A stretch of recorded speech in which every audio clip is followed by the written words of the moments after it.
Samuel Eto'o fils est-il meilleur que Roger Mila? Ça, c'est la question que vous m'avez posée dans le chat. Pour répondre à cette question en tant que préparateur mental et émotionnel, je vais vous poser une autre question. Qui avez-vous le plus vu jouer?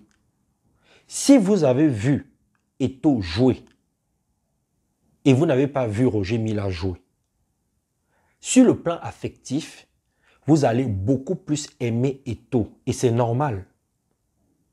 Parce que c'était un très grand joueur. Il avait un jeu sans ballon qui était extraordinaire. Il savait s'adapter dans une équipe.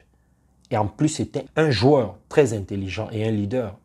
Il a joué dans le Grand Barça avec Ronaldinho, Deco, Messi qui était encore en train de grandir, etc., etc. Si vous avez vu les deux jouer, c'est-à-dire Roger Mila et Eto'o, vous allez être beaucoup plus attaché à Roger Mila. Pourquoi? Parce qu'il a marqué l'histoire du football africain pendant 2 Coupes du Monde, en Italie et aux États-Unis. Je crois que c'est à 44 ans qu'il a marqué son dernier but. C'est extraordinaire, c'est exceptionnel ce qu'il a fait. Donc, sur le plan affectif, il y a des gens qui sont touchés par cela, parce qu'il a rehaussé le football africain. Je pense que c'est lui qui nous a permis d'avoir 5 places, si je ne me trompe.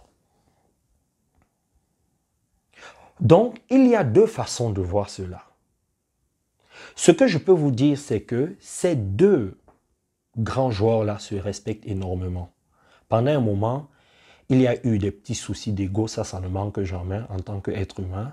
Mais aujourd'hui, ils travaillent main dans la main. Eto'o est le président de la Fédération camerounaise de football.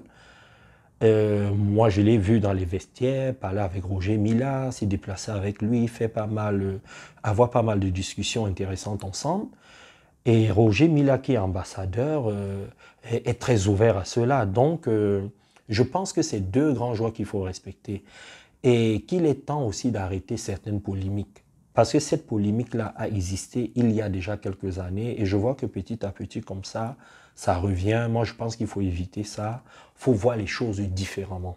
C'est mieux que tous les joueurs de football qui veulent travailler sur eux, sur le plan émotionnel et mental, nous contactent.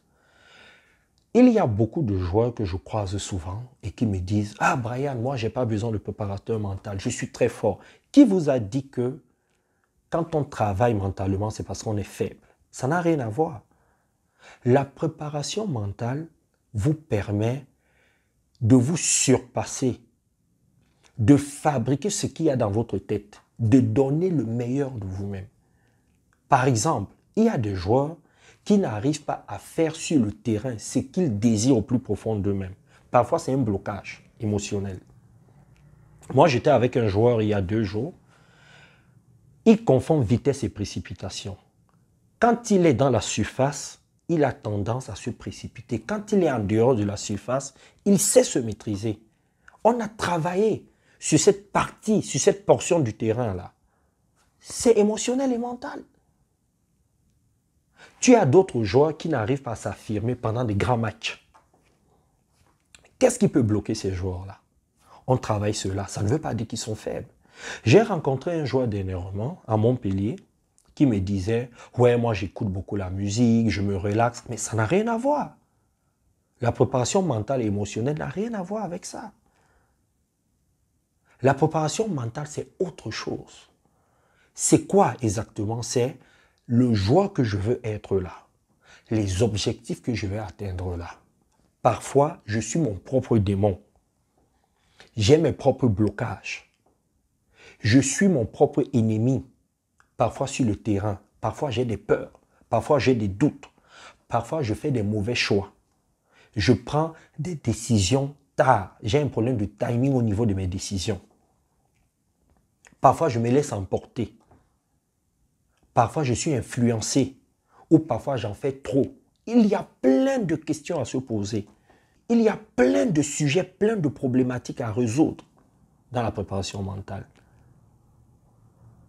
Ce n'est pas parce que vous êtes faible, ça n'a rien à voir. Je connais des joueurs qui ont gagné des trophées. des joueurs expérimentés qui m'ont dit, Brian, si j'avais eu un préparateur mental, j'aurais atteint le sommet. J'aurais atteint un autre niveau. Et pourtant, ces joueurs-là ont gagné des millions, ont gagné des trophées, ont été dans des grands clubs.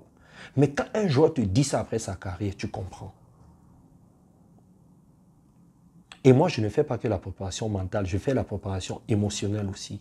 Parce que je suis spécialiste en intelligence émotionnelle et relationnelle.